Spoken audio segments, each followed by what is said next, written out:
Got our attention.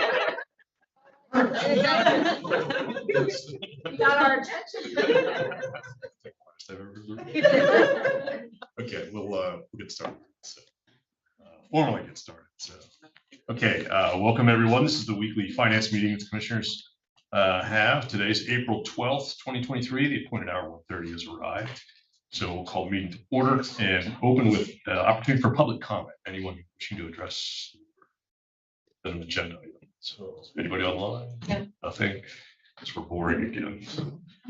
Okay, with that, we'll move on to item 3. We have the minutes in hand of our meeting of April 5, 2023. We need action on that today, please. Move to approve the minutes of April 5th. A second. Okay, moved and seconded. All in favor indicate by saying aye. Aye. Aye. Motion carries. All right, thank you. That moves us to item 4, which is our topics of discussion. Looks like there's just one topic today, and that is, of course, our fiscal budget, the 23-24 budget, and we have an opportunity here for some information exchange and discussion. And Tammy Bender is, I believe, going to lead this the portion. So Tammy, go ahead. Good afternoon, commissioners. Just a couple of little housekeeping items first before we get started, but April 27th is when the fiscal budgets will go on view. May 17th is our FAC presentation, and May 25th approval of the fiscal budget. But just a little, the fiscal budgets are based on estimates because the majority of our funding is from the state and we don't know what our allocations are yet. So the budgets as presented will be based on estimates. And once they're approved, as our allocations are coming in, we will do budget resolutions to true them up to our actual allocations. So we've got all the fiscal staff here to talk about their programs, any changes in their programs, any changes in funding or what they see in the future. Nikki, Lisa, do you want to go first? Go ahead. Good afternoon, commissioners. As Tammy said, our 23-24 numbers are based on our needs base that we submitted in the fall of last year. We just received an email today that we should be getting our certified letters this week, hopefully by the end of the week. I don't anticipate there being any major changes to what we requested. So on the revenue side for 23-24, we have 2 minor changes to our funding, and one is we received a domestic relations support bulletin end of December of 22, and one of the things in the bulletin is that we should not be collecting support for children that are Title IV eligible. This will affect us approximately probably about 18 to 19% of our title or of our domestic relations support that we collect. So that'll be a reduction there. And then also we have to determine whether we're going to file support on the non-4E eligible children. And if so, if we're going to collect or we're not going to collect, and we might have a threshold of the amount of income that a parent can make. So we're working in conjunction with the domestic relations office to determine that policy. We have a meeting set up actually for tomorrow with them. And the other change is we received a TANF bulletin, and the bulletin states that we can no longer use our TANF funding for juvenile probation unless they are a shared case. And we have the language in the court order regarding shared cases. So we will be able to collect, the full amount of our allocation. Typically in years past, we usually expend it within the second quarter of the fiscal year, and not having the JPO expenses, we probably will expend it in the fourth quarter. So I don't anticipate not having expenses to expend that TANF funding. It's just a reallocation of all of it will be CNY instead of CNY and JPO. On the expense side, there's really no changes to our expenses. We are seeing levels finally starting to increase a little bit from the beginning of the pandemic. Our our placement numbers are staying fairly level. We're not seeing a great increase in those numbers. However, we are seeing increases in the providers per diems. You guys, you do know when Jamie comes and presents contracts, you can have some fairly significant increases in placements. One of those, I have an example, a provider 3 years ago, the per diem was $213 a day. This fiscal year, it's $458 a day. So one child in that placement facility for 1 year is an $89,000 increase difference. So that's where we're seeing our increases coming from, these providers, their higher per diems. And then also, as presented in the needs-based budget in the fall, Nikki talked about our positions that we're requesting. We requested 6 clerical positions.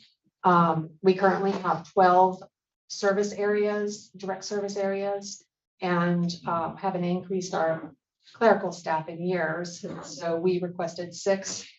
We'll find out if we were approved for 6 or how many we were approved for once we get our allocation letter. So those were the only changes that I foresee for this fiscal year. Are there any questions?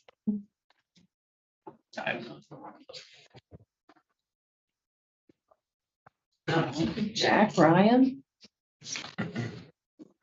Good afternoon, Commissioners. For drug and alcohol in the governor's proposed budget, it is once again a year of flat funding. That means no increases in state funding, which is not a surprise. We have not seen an increase in state funding in decades.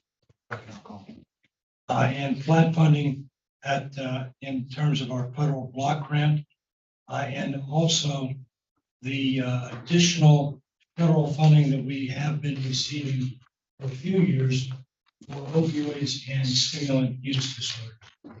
That latter funding stream is what has been an increase for us, started about 4 or 5 years ago in reaction to the ongoing opioid health crisis. Those funds are doled out to us a year at a time, so we know we're going to get them for another year, and it's forecast that it might extend for a second year. And so we're always sort of waiting here in that regard. In terms of our anticipated budget needs, we're expecting that our cost of services will go up because of a variety of factors. One that I'm sure has been well advertised, the end of the COVID public health emergency has arrived. During that public health emergency, anybody who received medical assistance stayed on medical assistance. But that is now ending. Each month, applications are being reviewed. People must not technically reapply, but resubmit for information. And we expect that a certain percentage of folks will no longer be eligible. And those people may still need drug and alcohol services, and they may need some public funding to help with that.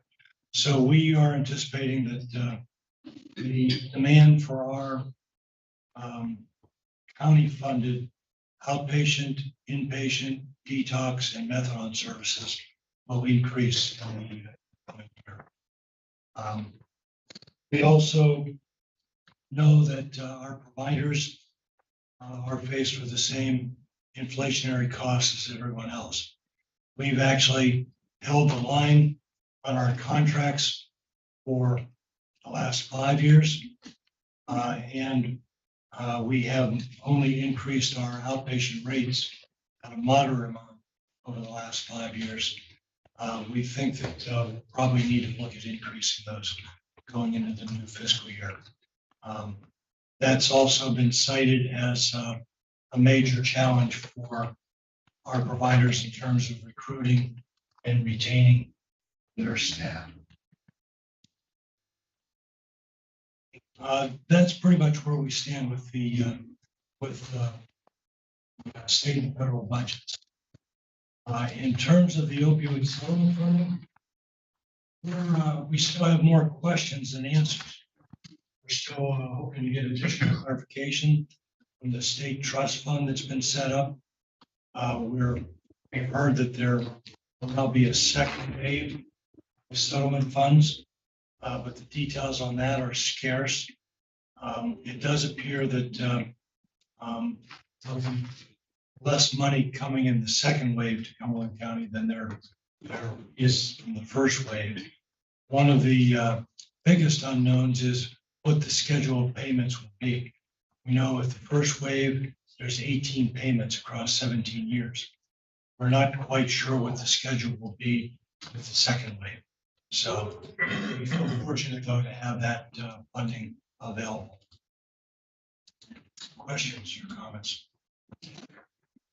Jack, it looks to me like the change from 23 to 24, you're showing roughly $120,000 deficit. Yeah, there's a few factors. One is that we're fully staffed for the first time in years. We hope that it stays. We've also had some loss of some of our additional revenue. And so that's what makes for the difference in the budget. Thanks.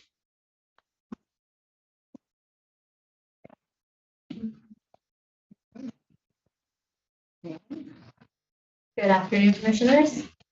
So we will see a small increase in our aging block grant funding. It's the third and final year of increase resulting from the updated interstate funding formula. It will also be our final year of ARPA funding. We're going to see, in tomorrow's meeting, you'll see the contract for the increase in Fed assessments per assessment, as well as additional payments for our appeals. In the governor's budget, he asked for a minimal increase in our 10 cares line item of the aging block grants, and an increase in the grant money that's available for our senior centers to apply for. We also expect to increase our options providers for about the 4.5% we're able to, as well as Messiah Adult Daycare increased 4.5%. For the aging side. Let me do the community services. For the community services side, like Jack said, we're level funded for the block grant. The state food purchase program, it's unknown, but we have had a small increase over the past 2 years. So we're hoping to see another one with the ending of the public health emergency SNAP benefits. They have also made a grant available for the food pantries to apply for as part of that. And that's it for that. Any questions? Amy, Sue? She missed. Linda? You lost. I lost. Sorry. Well, you've heard a lot about our budget over this past year. They're tired of talking with me. Yeah, you're done talking with Annie. I'll start on the easy part, the early intervention part. So early intervention, because it is a mandated service, the state has always come through with our funding. You will see that there's an increase. I also have a budget resolution in progress that I'm trying to get done right now for 22-23. And hopes, I've already sent in my rebudget and told them what we would like for this year. So we will be fixing that. That budget is based on where we project our providers will end at the end of this fiscal year. So being that it is mandated and that it's only 0 to 3 years old, and you don't know how many kids are going to be medical assistants and not medical assistants, we're doing our best to give everybody the same amount of service that we can. So IDD, as everybody said, the block grant is supposed to be flat funded. You will basically, we did get some new money for a position, for some respite services. And I was thinking there was one more that it was for rate increases. They actually gave us some money for the rate increases they gave the providers. I'm believing that is going to stay into the new fiscal year because it was also ARPA money so I'm have projected that in, so there's not a whole lot of difference in IDD for next year. Expenses might look like they're up, but the respite money has so many caveats tied to it that we have not been able to spend it. They gave us $117,000 for respite, but because of all the different stipulations that the person has to meet, the money's in there for the expenses, but I don't foresee that it will be expended at this point. We have spent none of it at this point in time. So, and for mental health, for 2023, I had hoped for a 6% increase in our budget because they had put in for a 12% on the state. However, that didn't happen. We went flat funded. As you know, you have been bailing us out this year, and my budget is done that you will continue hope maybe to bail us out next year, or we will be cutting some of our services. As you have heard over and over from Annie this year. I'm sorry, I'm the bearer of the best news. It's the worst year of my entire career. I have never been in this position. I don't like it. So. That speaks volumes. You did, I think you said the unused respite can carry forward. Well, that's, if they gave us 117,000, where I don't know if they'll give us the 117,000 again next year, because it was a COVID payment. And so usually when there's non-block grant money in our funding, that does carry forward what we don't use into the next year, plus they usually give us the new money also.